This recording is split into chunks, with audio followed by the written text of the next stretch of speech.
We started this series a few months ago when we really started asking ourselves, what's our next step?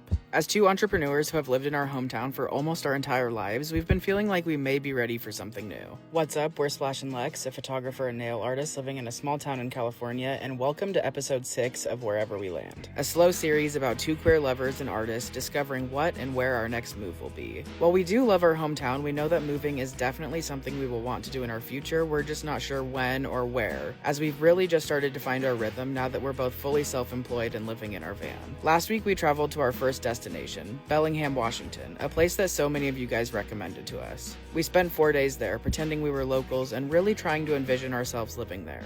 On the first day we arrived, we drove about 30 minutes north of Bellingham and toured a few office spaces, something we will need wherever we go so that Ash can continue her career as a nail tech. We really wanted to tour a few places in downtown Bellingham, but we only got one response back from a building manager who immediately said no due to the smell of Ashton's nail products. But if you know Ashton, all of her products are scent-free, so that was a bummer, but I guess it just wasn't meant to be. However, both of us really fell in love with the area. I could see myself doing so many photo shoots here. Bellingham reminded us a lot of Santa Cruz and Maine put together, which are two of our favorite places, where things just feel a little bit slower, community-driven, and lots of places for outdoor adventures. We could easily see ourselves living here and honestly didn't want to leave, but it left us with a new question. Is living a slower-paced life something we want right now, or do we want to see if living a faster-paced lifestyle is something for us? We're really stepping into our role as business owners, and if we do decide to go somewhere that's a little bit more upbeat, we're really leaning towards doing that now rather than later. It's safe to say that Bellingham is definitely on our list, but this series is far from over. It doesn't feel right to us to only visit one place, so we're gonna keep exploring, trying out different vibes, and seeing what really connects with us most in this season of our life. We're so excited to keep taking you all along on these adventures with us while we find our home